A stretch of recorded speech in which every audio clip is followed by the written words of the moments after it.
Figured out what's going on. So I guess 0.8 has just released.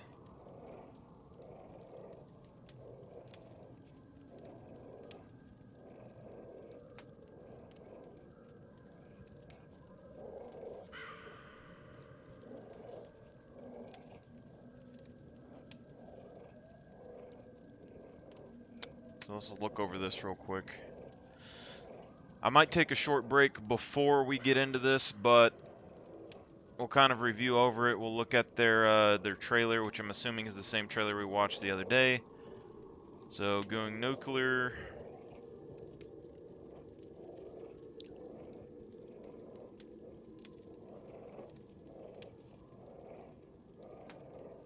Nuclear power plant. So we get overview picture. So there's power lines in here, so that's pretty decent.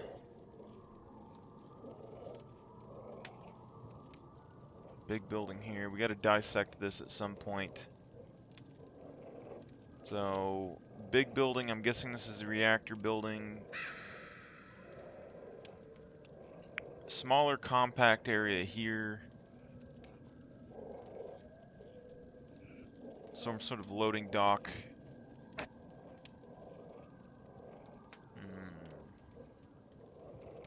Aerial view is actually kind of interesting on this. We're going to have to look at this. These power substation areas over here might be kind of like the dam, where they're spawning things on the ground. Heart and soul of new reactor zone. The nuclear power plant is a new highly dangerous POI filled with new dangers, both seen and unseen, both with some higher rewards. Surrounding dead woods across the industrial environment that has been rusted down through time and radiation.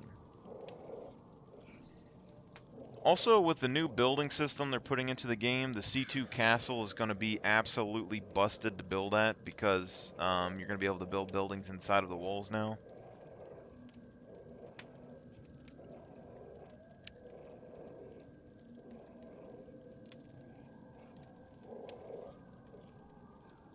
Radiation. As the core of the nuclear power plant exploded, it has released a deadly radioactive cloud in the areas surrounding it. The closer you get to the core, the higher the radiation levels you will experience. As the core is still exposed and active, it's still actively releasing radiation clouds inside of the zone, which move randomly and will increase radiation levels on certain spots as well. The intensity of these zones are measured in severance. The highest it can go is 60 SV, all the way down to 0.1 at the edge of the zone. Radiation level contaminates everything it comes into contact with. As for the player, aka you, there are two types of contamination called external and internal. External contamination. I haven't tried 0.8 yet, Splash. I was having some issues. I was about to take a break and come back, and then someone sent me this in Discord, so I guess it just released. I have to update the server. It'll probably take, I don't know, a few minutes, and I'm going to make me a sandwich and stuff, and then I'll restart everything and join in and see if I can find it. It'll be kind of rough in first person, but we'll see. External contamination is all the radioactivity that players come in contact through breathing, skin contact, contaminated clothing, and any open wounds. So this is kind of big. Breathing and skin contact, contaminated clothes, and open wounds. So, I mean, if you're in a radiated suit and you go to the power plant and get hit, you're going to have problems. So you're going to want duct tape for sure, and probably medical equipment. It can be prevented by wearing a hazmat suit. More on them below if you happen to have some external contamination and decontamination methods. Either wash any of the items contaminated with soap, or in players' cases, just take a bath.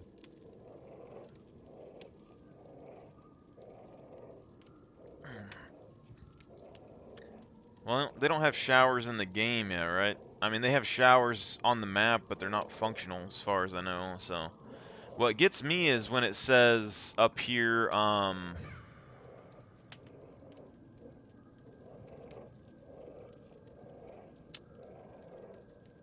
right here where it says it actively releases a radiation cloud inside the zone which move randomly.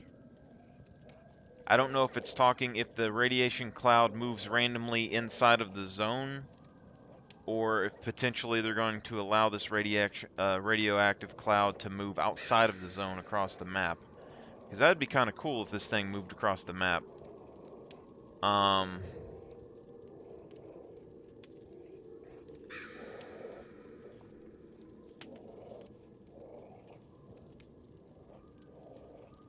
Maybe. It'd be kind of like it, I guess. Internal contamination is possible when the player consumes a contaminated item. Decontamination can be done through sweat and urine, but depletion will start only when all the radiation completely clears the body. So this right here is telling me that maybe possibly that what I was talking about the other day might work, where you stick food items in the radiation zone and then get somebody to eat it. This seems like it'd be really good. So probably radiation and poison together. I'm definitely going to take some poisonous mushrooms and irradiate the shit out of them and then see what happens, because I feel like that's guaranteed death for anybody. How to spot where those zones and radiation pockets are is the Geiger counter. So I'm guessing maybe the radiation does more damage to your gear if you're in there, and then the I don't know about radiation pockets. It sounds like it's gonna move. Tacos Town 1000. Shoot. I've never seen anyone put mushrooms on a taco, but man, I wonder what that tastes like. The only complete level of protection can be attained by wearing a hazmat suit. Again, there's 2 in game. The modern version, okay, and the vintage version. So this is screaming World War II bunkers. So I'm assuming vintage is going to be World War II bunkers, and then these are probably, if they only stuck these modern suits inside of the power plant, then we're going to have to get our hands on a vintage version and then go into the power plant and get the modern version. I like the look of the vintage a lot better, though. Difference between them. The modern has more inventory space, and armored vest can be worn below the suit, highly visible. Vintage blends in with the environment better, looks cool, less inventory space, no armor options. So you don't get access to armor, but I'm fine with that. I mean, I don't know why you wouldn't be able to wear armor with it, but it's whatever. It does look cool. I wonder if we can wear... I bet they don't let you wear jackets and stuff with this, but if you could wear a jacket and like a hat and stuff over the top of the hazmat suit, you could kind of make this look like the Ranger from Fallout New Vegas. You need a helmet and then a duster jacket. Anyway. Both will do the job you need, though. As long as you keep them maintained, the hazmat suit will drop its protection level depending on the durability of the suit, so be careful not to get hit when donning one. Durability over 80 provides full protection. Durability under 30 doesn't provide any protection. So you want to keep it over 80, so you're going to want duct tape on you all the time. See, all the official servers and stuff, that's not going to be an issue at all. Just being able to get duct tape. Anything in between scales 11 of protection and durability, don't worry. In any case you have damaged your suit, you can repair it with a bit of duct tape. Damn right. If you cannot get your hands on a hazmat suit, but find yourself a bit adventurous, a gas mask will provide you with a bit of protection, but do not expect much. Now, if you leave yourself contaminated for a while and not take care of it, you will get more and more severe consequences. These will arrive in the form of acute radiation syndrome, or ARS. There are 4 levels of severity depending on how many cells the radiation obliterated. C1, 5 to 10% dead cells, symptoms, fatigue, weakness, leukopenia.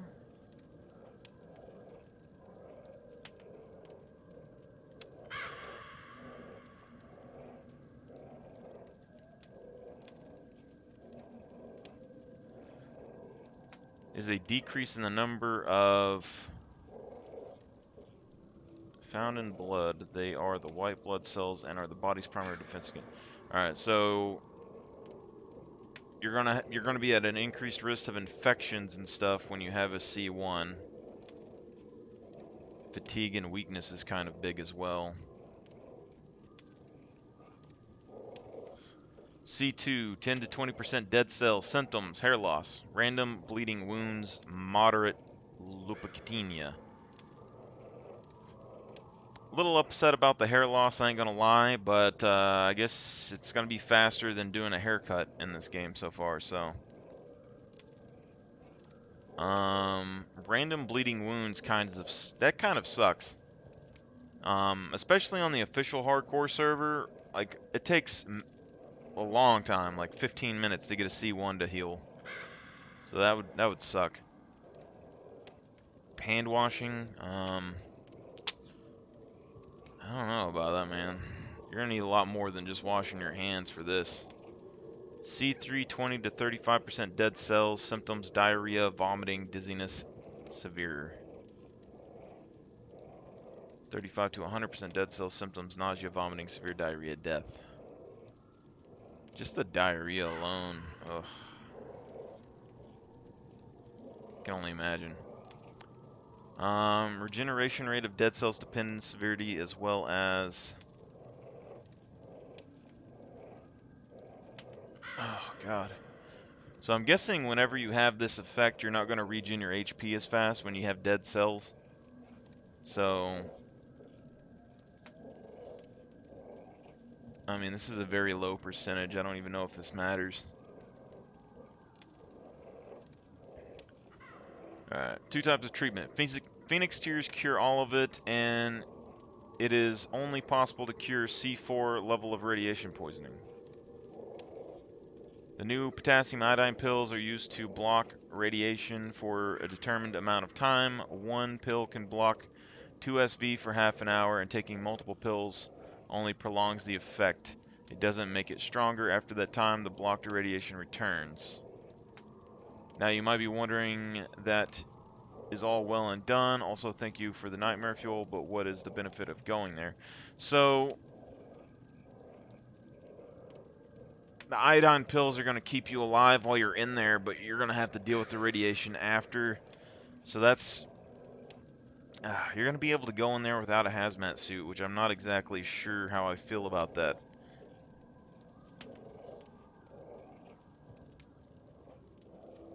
If you have enough meds to deal with it. The main thing is I don't know if I want to cure this. And this also makes me wonder if medical skill has an effect on the radiation.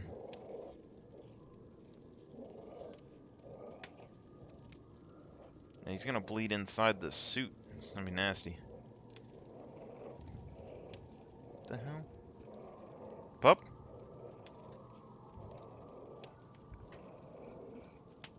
What are you doing? That was the weirdest noise I've ever heard you make. What were you doing over there?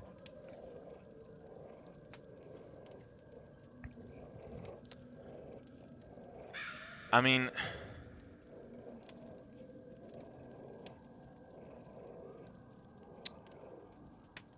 I guess that's why they had to add permadeath, so people don't necessarily want to go in there and die right off the bat. But if death only costs, you know, 2,500 or something to respawn, it wouldn't be that bad just to run into the power plant, grab a hazmat suit or something, run out, die, respawn. But I'm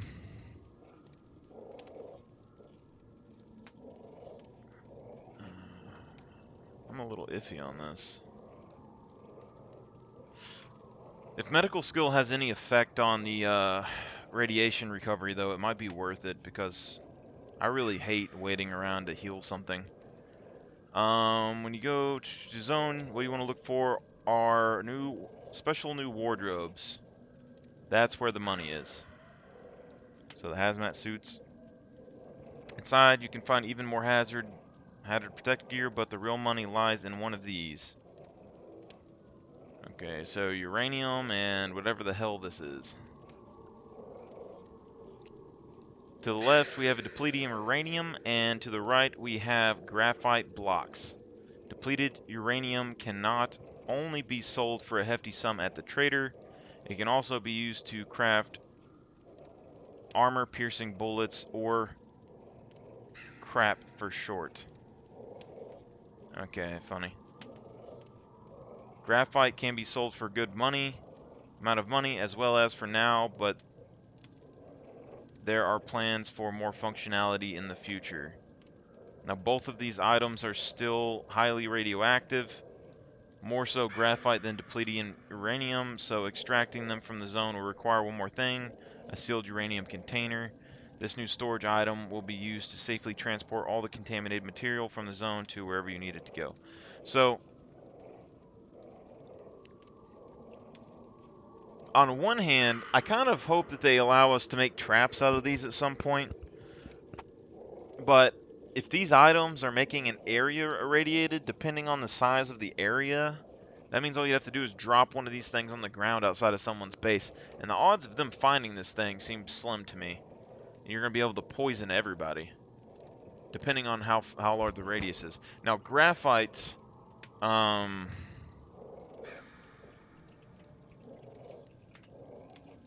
He says graphite, I think pencil.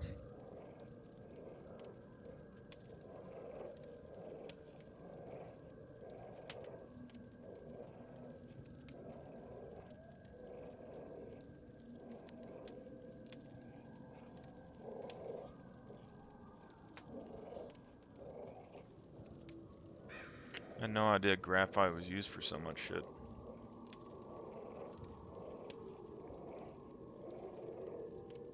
Uses for graphite. Graphite has been used since ancient times as a wide variety of applications in the modern world. Writing materials, a lubricant, refractory, nuclear reactors, batteries, graphene sheets. Graphite can absorb fast-moving neutrons. As a result, is used in reactors to stabilize nuclear reactions. Graphite is one of the main ingredients in lubricants like grease, etc. This mineral reacts with the atmospheric water vapor and creates a thin film or layer on the surface applied and thus reduces friction. I had no idea on that. That's pretty cool.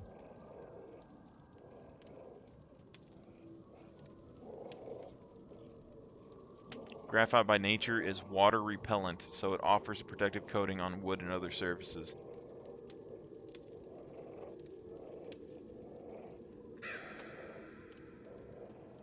The lead is a mixture of clay and graphite, which is amorphous form. I had no idea that's what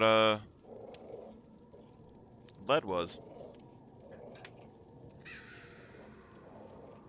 Like when I think lead, I think of like lead fish lure, like weights that you put on your fishing rod and stuff. It's a mixture of clay and graphite.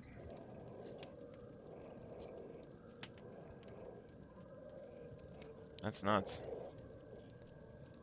Due to its high tolerance to heat, and unchangeability, graphite is widely used refractory material. It finds its use in the manufacturing industry and helps in production of glass and steel, as well as processing of iron. So, potentially furnace? And some sort of protection to nuclear radiation in-game could be interesting. Crystalline flake graphite is used in the manufacturing of carbon electrodes, brushes, and plates that used in dry cell batteries in the electrical industry. Increasingly, natural graphite is also processed into synthetic graphite. This type of graphite is useful in lithium-ion batteries. So that's kind of interesting. So, I mean, there's a lot of potential uses in-game for that.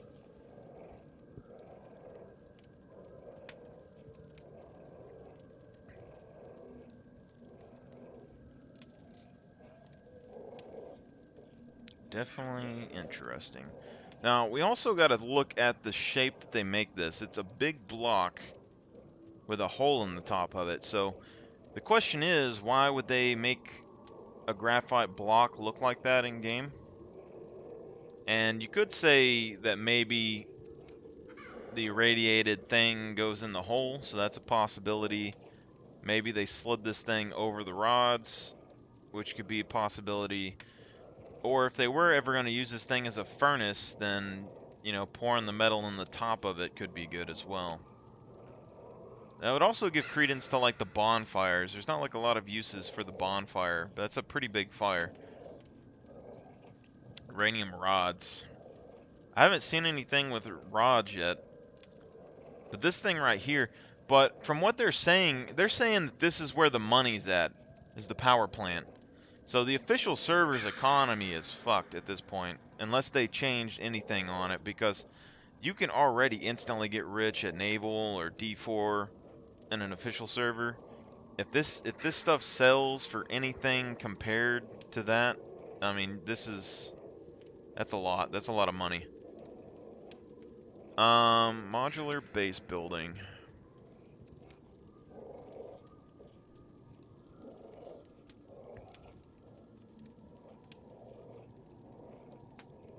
Oh yeah, I need to start the server update.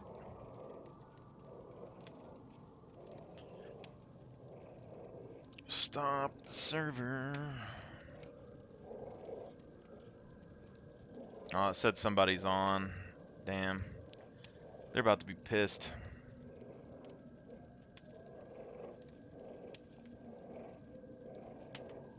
Normal zombies are faster and reskinned. Only in the power plant or all over the map?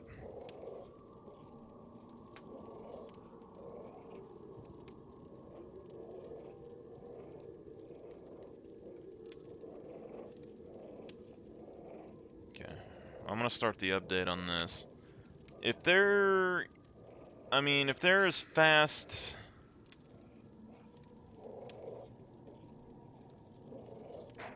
If they're as fast as, like, say, the skinny puppets, I think that could potentially be very deadly for players, but I don't necessarily think it would be hard. It would make the puppets definitely harder to beat for sure if they got on top of you, but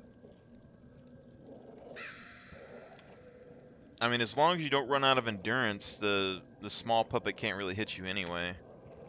But eventually you run out of endurance. If the big puppets can run as fast as those guys, though, since they're not easy to kill, you get swarmed very quickly, so that might make melee obsolete or very, very difficult to actually level, potentially.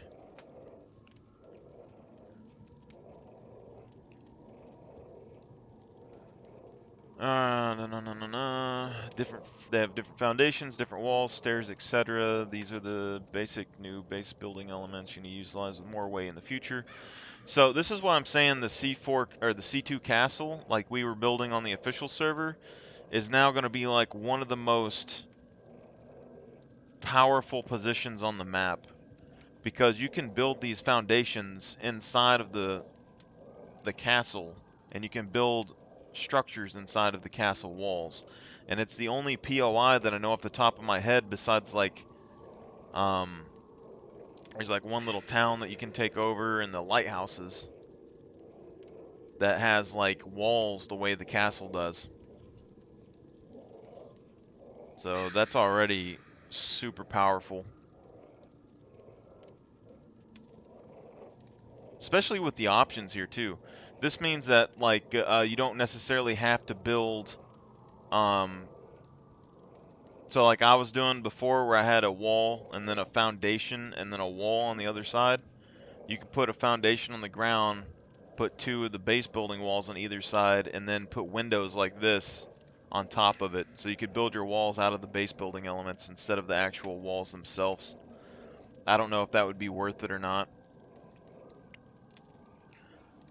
But this changes my whole trading post build too.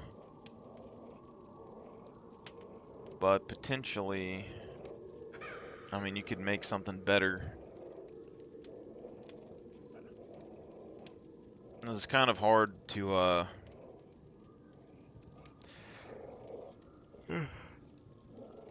Also, these foundations, I mean, they look like they're easier to snap together, but I don't think it's going to help very much with building at elevations. The other thing is that these foundations are stuck in the air, so apparently you still can't make them flush to the ground, which bothers me.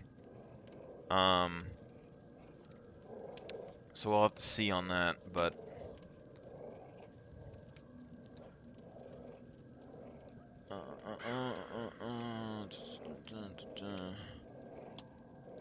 new base building elements that you will utilize now with more on the way in the future. We also kept a lot of the old base building elements in the game as well, so you will be able to combine the two to make your perfect island getaway before someone blows it up with C4. Important note, right now you can separated the building menu and from the crafting menu. You will now find a separate building tab. Okay. We've already seen this too, like the stick and then regular wood or something, metal. I'm not a big fan of these stick walls, but I could deal with it.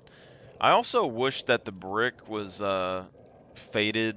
Like, I'm fine with the concrete, but I think we should have made like concrete brick wall. Because I want to build a castle, and there's not nothing that's really castle-like here, and it bothers me. This is pretty good though. I like this little bunker action. I don't know why they would just put a overhang here and not just have window gaps or something there, but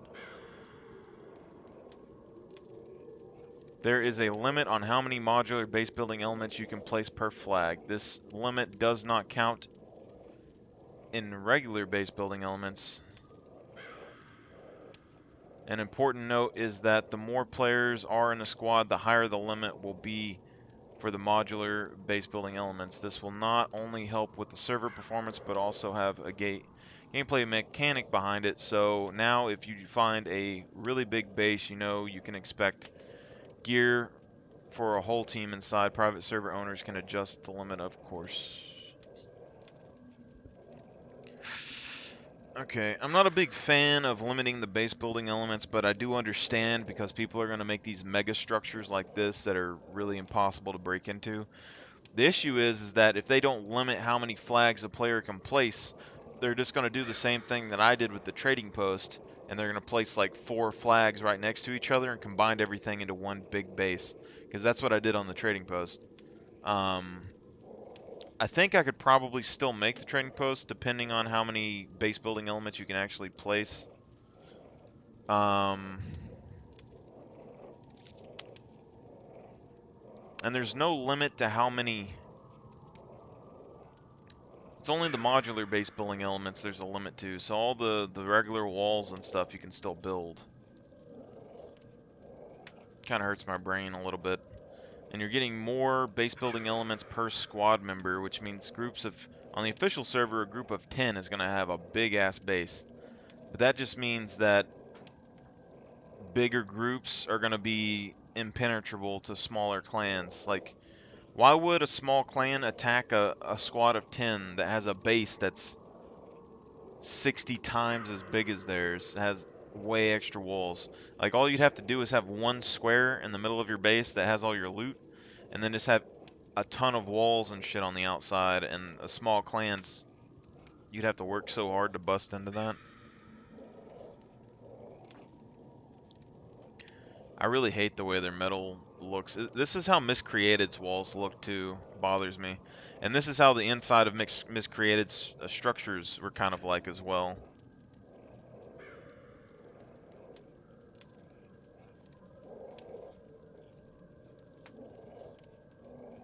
The difference with Miscreated is that metal walls were like the final level of wall that you could build for your base. And what they did basically was you couldn't build them. Everything in Miscreated, you had to have blueprints before you could build it. So you'd have to go on the map and kill puppets and zombies and search around, and you would find blueprint schematics on puppet bodies and stuff, or in people's bases and things. And then you could consume those and learn how to build a structure. So it took you time before you could actually build everything on the map. And then the metal walls were stuff that you couldn't build them. You had to get a car and a tow cable, and you would find them across the map, and you would have to tow them back to your base, and then you could use them. but interesting. So stuff like this, balcony, I mean, I don't know how useful this is. Depending on how many base building elements you can actually build. They should still have the towers in the game, so I wouldn't, like, if they have the towers in the game, I wouldn't waste base building elements to build this. I would just build a tower out here. Probably. Gardening. What is a home without a garden to tend to? How will vegetarians survive in a harsh environment without telling anyone they have their own gardens? And now you don't need meat in your life. Well, no fear, veggie friends. You can now create and tend to your own garden. Let's start from the ground up, literally. To start off, you will need to build a garden plot. Once you've placed the blueprint first time, you can adjust the size with your mouse movement. Do keep in mind the bigger the plot, the more care you need to put it into it. So these are completely adjustable. Interesting.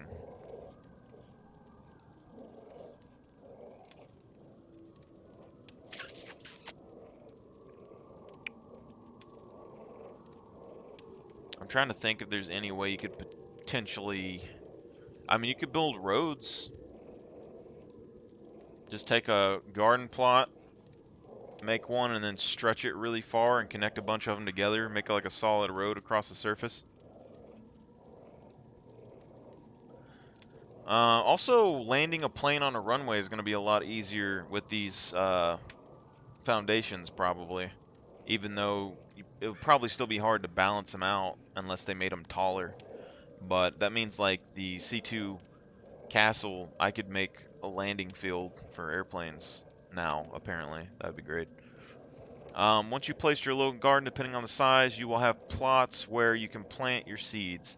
There are many wonderful seeds to be found, including red onions, peppers, carrots, zucchini, chili peppers, tomatoes, spinach, lettuce, cucumber, potatoes, corn, watermelon, cabbage, sweet melons, broccoli, garlic, apples, pears, cherries, and figs. When you get seeds or seed packages for each one, make sure you check out the tooltip for them, as it will show you the perfect conditions for growing them. Okay.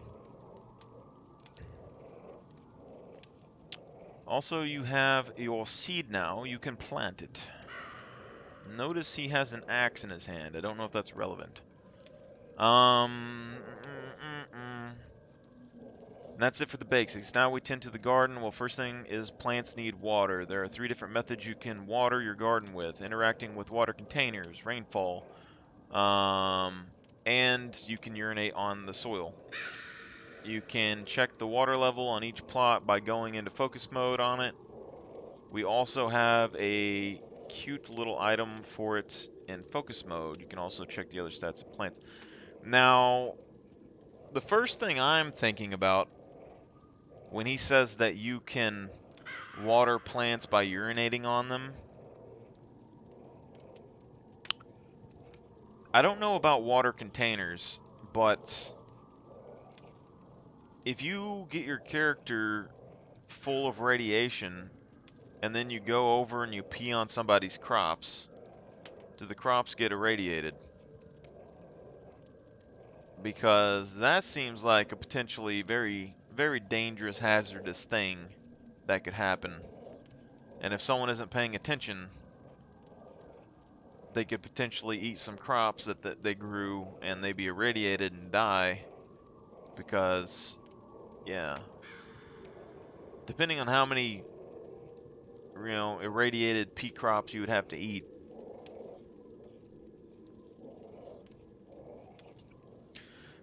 The second thing a plant needs is fertilizer. You need to enrich the soil. There are 2 types of fertilizer, organic and industrial.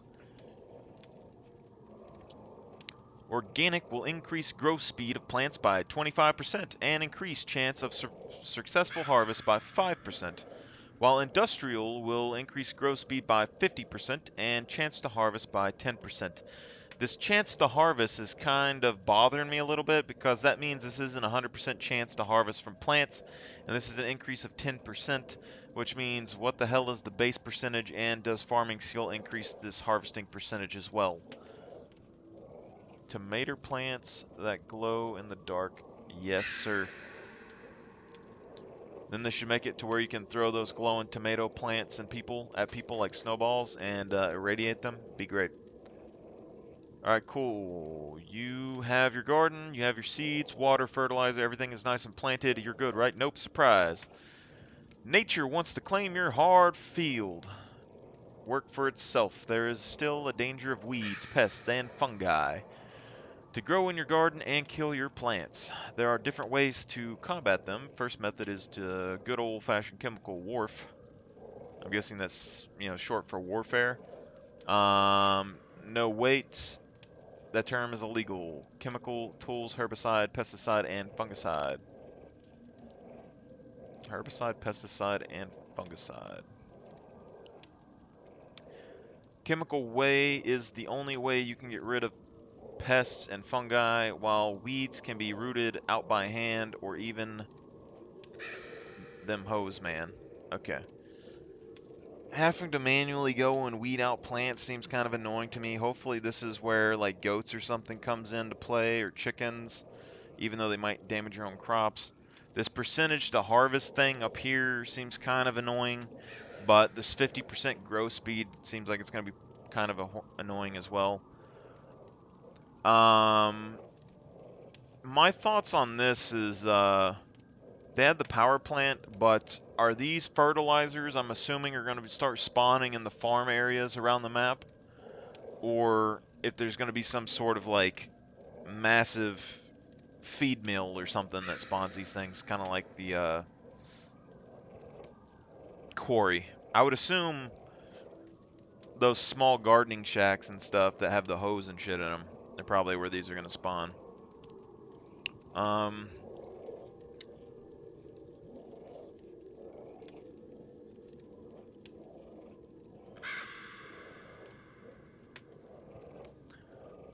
So we saw a picture of someone holding this door. I'm a little sad that you couldn't hold the door in the left hand, because this right here is all they really need to do to add shields to the game.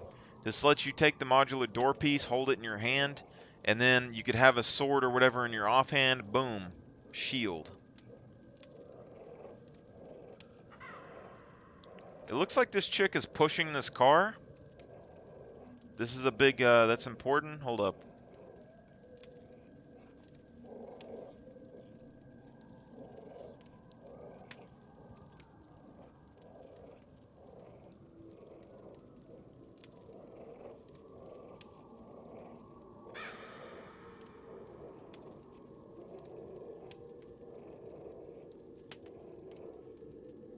Alright, starting off, before you'd find a complete vehicle on the map and only had bring fuel. It's a typo. It's a typo, devs. Fix your shit. No, I was playing. Only had to bring fuel to the vehicle and you were off. That really did not make sense in the abandoned island environment. It also made it extremely easy for the first squad to do it. Just go around the island and collect all the vehicles. With the modular vehicles, we can do it a lot more. This also, I get what they're saying, where it's going to be harder for the clans to claim all the vehicles. What they're not understanding is, I've played survival games with modular car stuff like this before, and that doesn't slow them down, okay? The clans that get cars first, generally, they're big enough that they can defend the cars, and they go and they use the car to collect all the supplies that they need on the map, and then they'll go and collect all the cars. And so the supplies needed to gather the cars really isn't that big of a deal, because a solo player or smaller squads, it's going to take them a lot longer to piece this car together. And then also, if this chick is pushing this car, that means the big squads could just go and push the car wherever they want. So this is another big deal. But if you have a lower loot server, you're going to keep those squads from getting the vehicles as easy. Alright. Vehicles will now spawn in a run-down and salvaged state. Some of them will miss some parts, some of them other parts. Some of them won't even have an engine. From there, you are free to push the vehicle to safe area or to vehicle mechanic.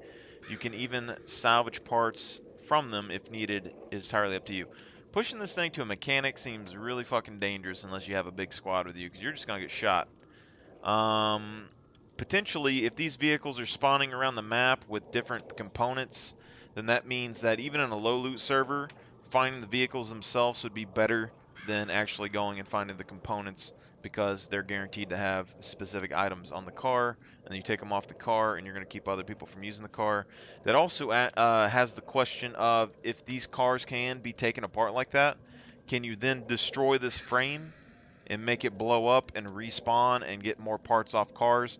Because at that point, somebody who gets a car first can go around, harvest all the parts off the cars, destroy the cars, rinse and repeat until they get a bunch of components, and then they can go and make as many cars as they want.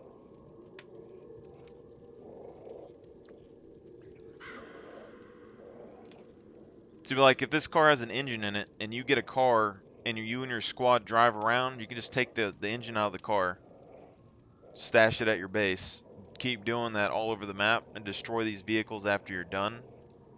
And then you're just going to have an infinite supply of vehicle parts. Potentially. Okay, your friends can help you push, so that's going to be good.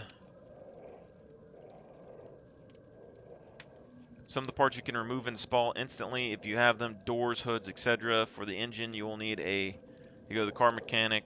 For wheels, you will need a car jack. Okay, so the car jacks are in the game. Called it. Okay. Called this way in the past. Way in the car jacks they're in. And we saw it in the trailer video in the mirror the other day. So let's see here. So some of the parts you can remove and install instantly. So the car doors, hoods, etc. This, I'm thinking the timing belt and stuff's going to be a big one here. I would prefer them not to be able to be removed instantly. I think they should make you have to have a wrench or a tool or something to remove these items off the car. The second thing that's curious to me is that if you don't own the car, are you still able to take these components off the car or not? Because if they're able to go over there and take the door off your car, do locks even matter anymore? Or is the lock like something else on the car beside your door? I'm assuming only teammates can take the car apart, but it still seems iffy to me. Now, it's saying you need for the engine, you got to go to a car mechanic, which tells me this, I don't know how this is going to work, because unless the car spawns with an engine, you're going to have to get an engine to your car.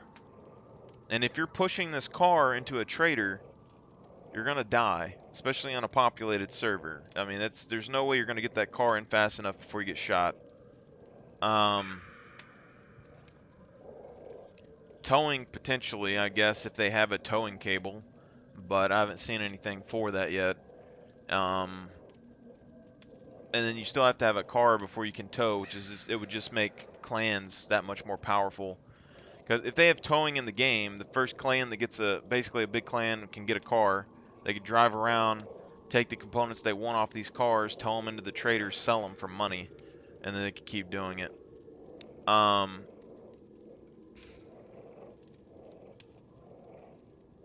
The other thing is that if the car mechanic is the only person that can take the engine out and put the engine in, if you get them to take one out, can you carry it? I don't think you could probably carry it. If you could do that and carry it from the mechanic to the car, that would be easier, but engines are fucking big and they're heavy. So I kind of doubt that would be how that works. The other thing is that we've already seen that the big garages, they have the tools inside of those that could potentially lift an engine out of a vehicle. So if they made engineering or something, where if you go to those big garages, you could pull the engine out yourself, that'd be kind of nice.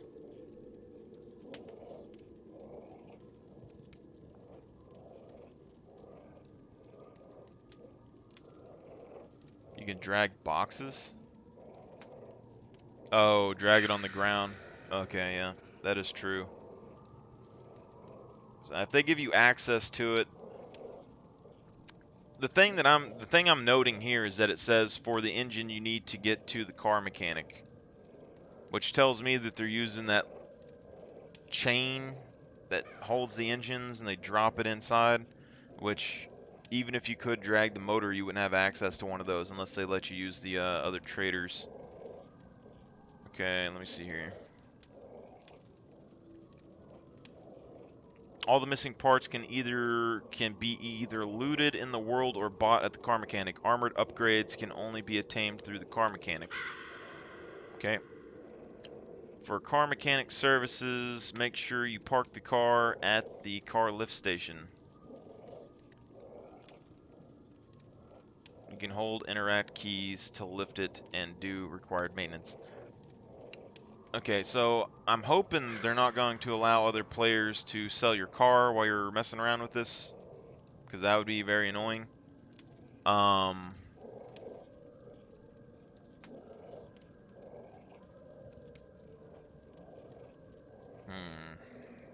Banking. Now this might not be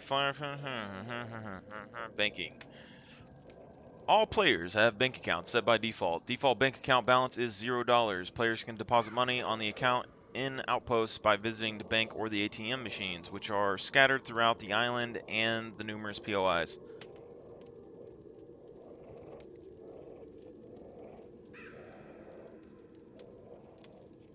So you can deposit money from outside of the trading post. And I'm assuming maybe withdrawal money.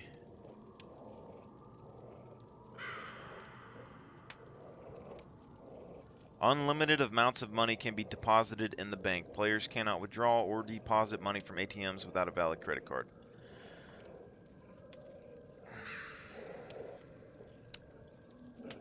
Okay, so these credit card refreshes, like if you stick all your money in the bank, and then you gotta pay to get the card back without somebody stealing all your money. I mean, that's already...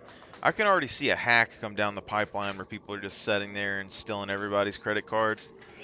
But if you can put money in and out of the trader while you're outside of the trading zone, I mean, it does keep you safer, I guess, but that just makes it really easy to deposit money. I mean, you'd have to go to the trader to sell it to get the money in the first place, so I mean...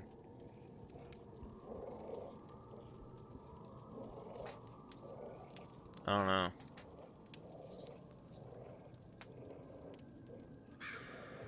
Alright. Starter bank card. With each respawn, players get this card. It's in the inventory. It's free. Doesn't have any protection, which means anyone can add or remove money from the account. It can be disabled from the banker if it's lost. It has a daily limit of $500 for deposit withdrawal at the ATM machine. No renewal since player get them. So you start with a starting card.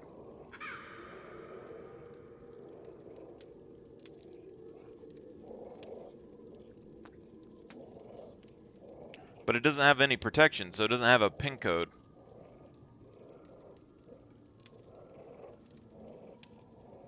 This seems kind of dumb to me. Like, give me. So if you're a new player and you're saving up money, and you only have this card, and you die and you've put all your money into the bank so far, and you respawn, somebody could be on the map and see you parachute down to the ground, kill you. This card is going to be in your pocket, and then they can instantly go to the bank and take all your money.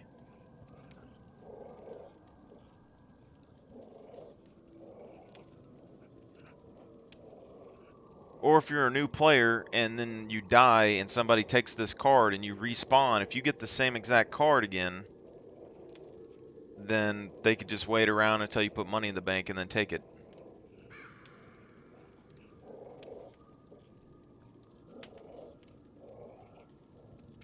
Yeah, I mean, I see the withdrawal limit, but we saw the permadeath recost being 2,500 bucks. So depending on what the cost to respawn is, I guess would be interesting. But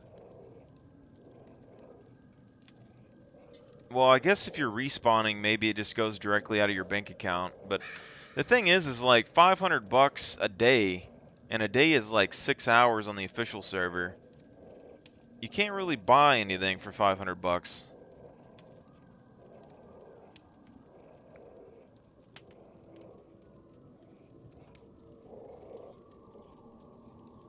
You can buy like an MRE.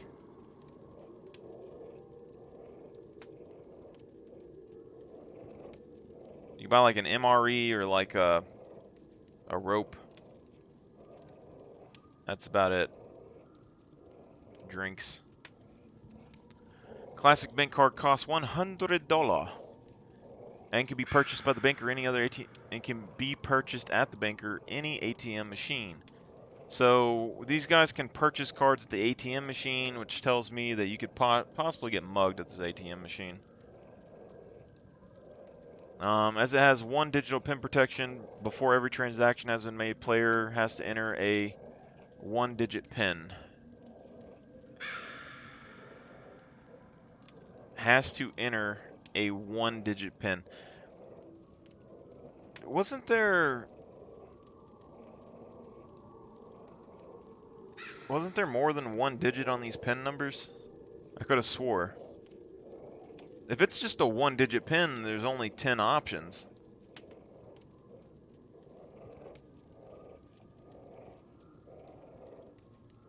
Daily limit of $1,000 for deposit and withdrawal at the ATM machine. The player gets one free renewal if lost.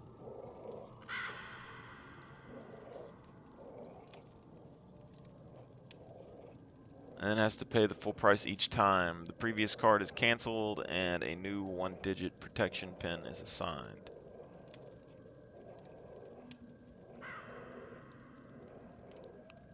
Okay, so if you get a new card, it cancels it. Gold card costs $5,000. Okay. It can be purchased at the bank only. It has a two-digit pin protection and a daily limit of $5,000 for deposit and withdrawal at the ATM. The player gets 5 free renewals if lost, and he has to pay the full price each time. The previous card... This is kind of risky almost to me because, say... Basically, if you're a player, I wouldn't even suggest putting all your money in the box. You just put however much you want to respawn with inside the bank, and then put the rest of your money in just a buried chest somewhere. Because you get 5 free uses with this gold card, but if you put all your money there and then you die and you lose that last use, then you're gonna need to get $5,000 before you can get the card back. On an official server, that wouldn't take very long, but that's rough. Gold can be bought only with the gold card at any banker in any outpost. The purchased gold is deposited on the player's account. The initial gold price is $1,000 per unit for purchasing by players. The gold price is $750 for purchase by bankers. The gold buy capability defines how much gold a banker can buy. The gold buying capability. Okay, if this number reaches 0, the banker cannot buy any more gold. For each 10% reduction in buying capability, the trader will reduce the buying price of gold by 2%. Total gold units that can be purchased at the banker and the regeneration rate of gold units are determined by the outpost economy status. In other words, the more players that use the outpost service, the higher its economy status will be. Each car has the player's nickname on it and account number. You can also transfer funds between accounts using transfer option at the banker and ATMs. For each transaction, bankers take a 2% fee. So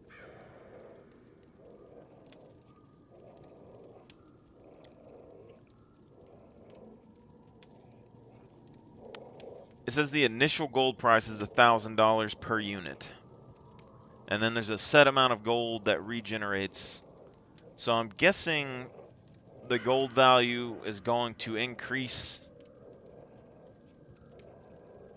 if there's more and more players at the trading post, is why you're getting the gold. But if it's focused on what the most popular trading post is, maybe the gold is like stuck there and can't be transferred.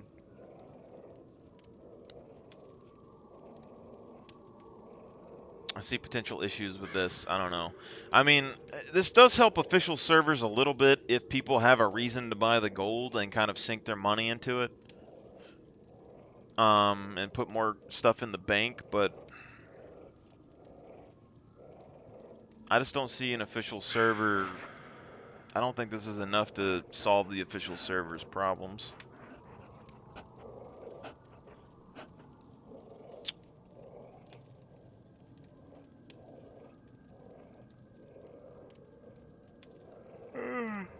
Respawn rework.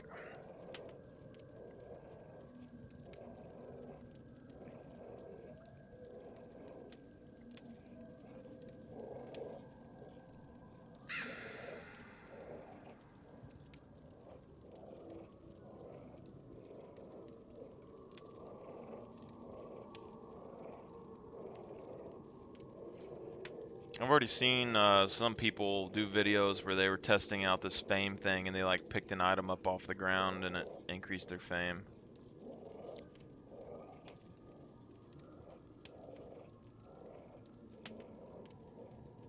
Random and sector respawns will now be paid with credits. Random respawn by default will be cost $250. Sector respawn by default will cost $1,000. Sector respawn will now paid exclusively with gold. So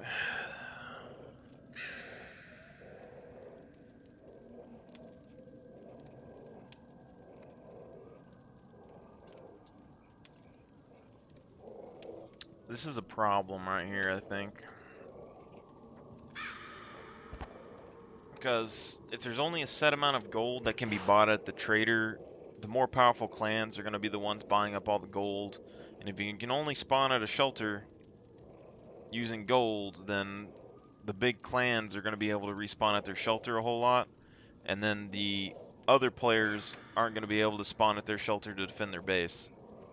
So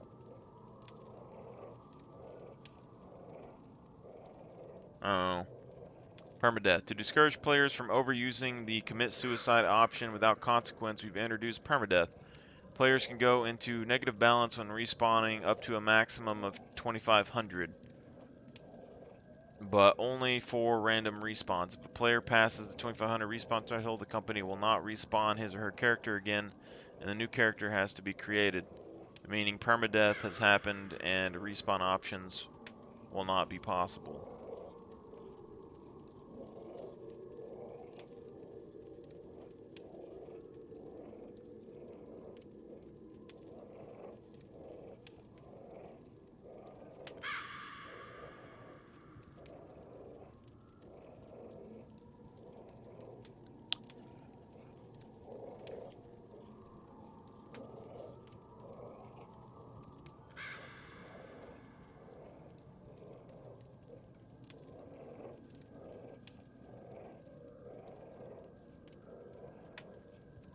You get 1 fame point for each 20 minutes spent in game and 3 fame points per hour.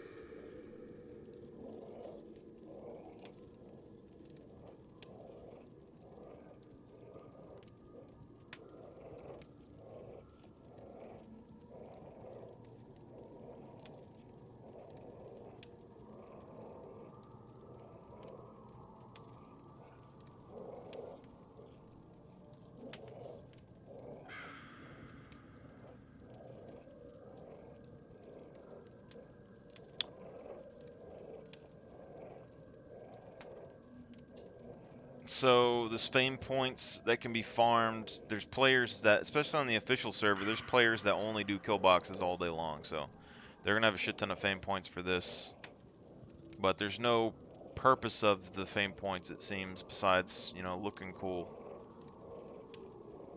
This right here, though, raising attribute points to the max is making me think that if you don't have your stats maxed out all the way and then you finish maxing them, you get extra fame point dump.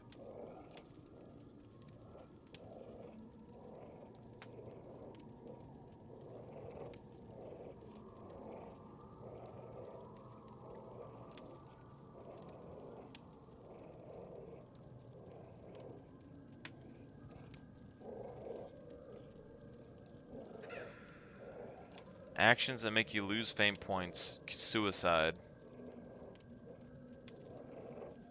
Player you loses 50% of fame points. That's a hefty bit.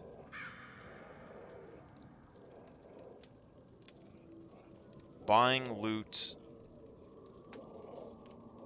You lose fame points for buying loot.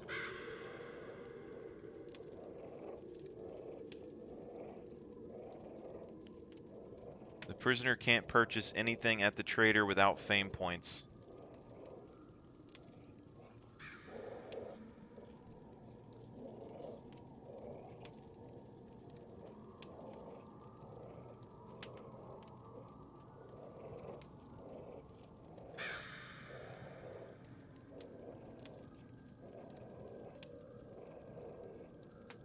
Failing a lockpick.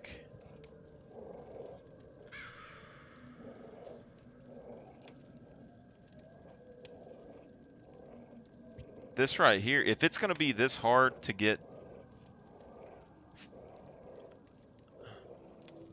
If it's going to be this hard to get fame points...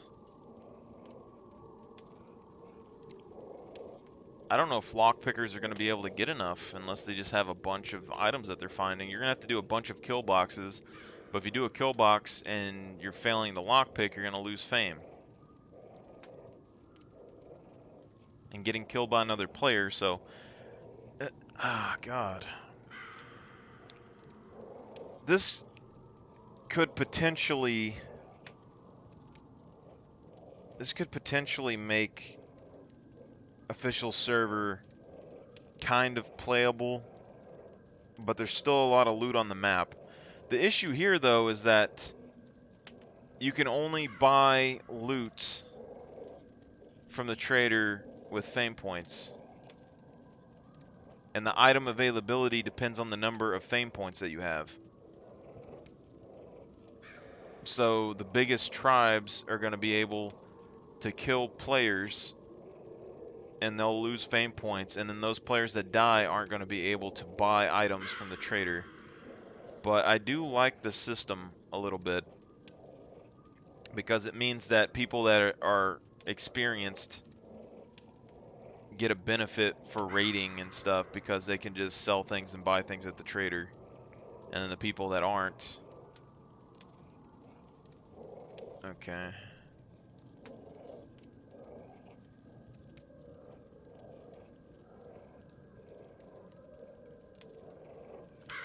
Okay, these are the East servers and stuff, but they don't have the hardcore server on there.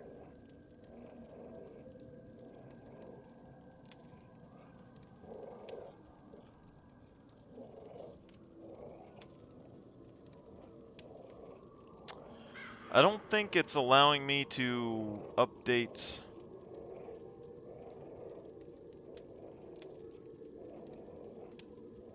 Maybe I need to close this and try to update this first.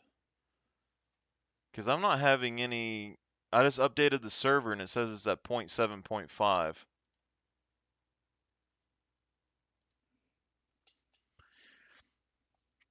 Okay, so you need fame to buy things at traders. You're gaining 1 fame every 20 minutes. And the more fame is the more supply you can buy.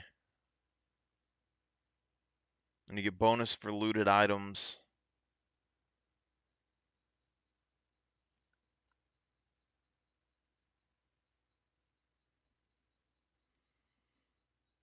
Oh. I mean, it's definitely, it would make the official servers a lot better. Just the main issue is that the official servers, it's so easy to get loot in general that you can't really,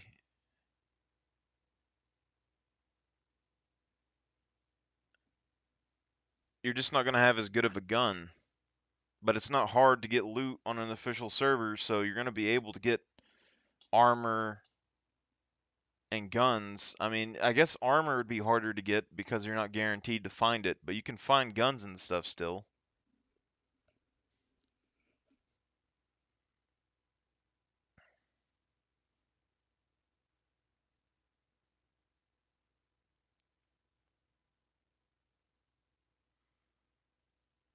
Hmm. It's also that now that fame points are like a status symbol in the game, it makes me want to go back to the official servers because that's the only place that I'm going to be able to roll over my fame points and say I'm a badass.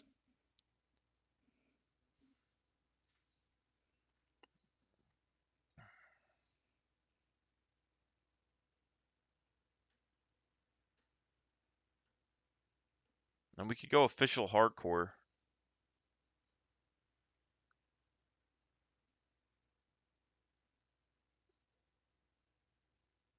Official hardcore has, I think, 4x puppet damage, double puppet spawns. It's not very hard per se, but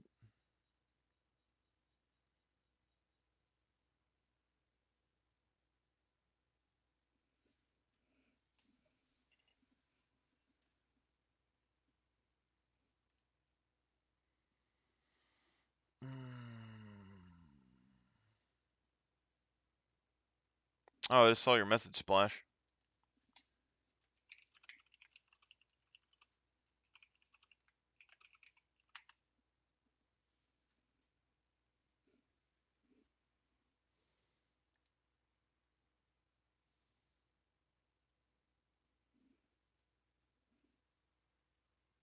Six gigabytes.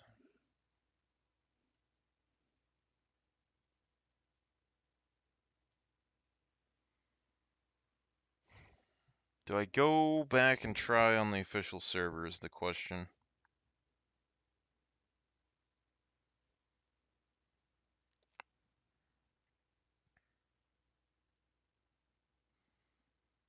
I know medieval gear is easy to get. The money's going to be easy to get.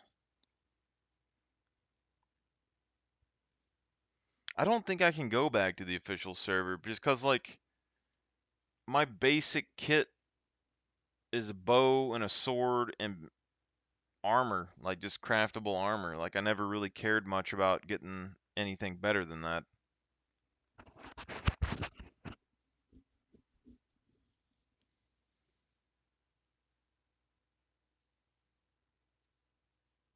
But you need fame to buy things from the trader. And when you buy things, you lose fame.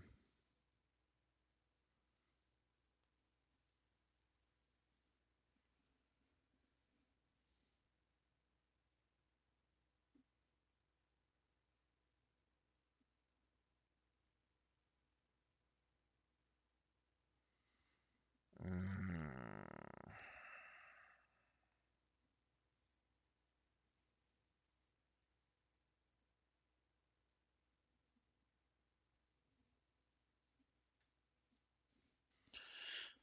What do you think, Splash? Stay on my private server or go back to official?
Alright, I'm gonna shut down the stream for a little bit. I'm gonna let this finish updating and I'm gonna eat some food. I'll come back probably here in a little bit.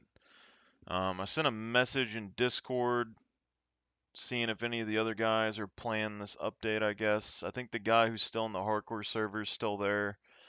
If I go back to an official, I might try hardcore server again.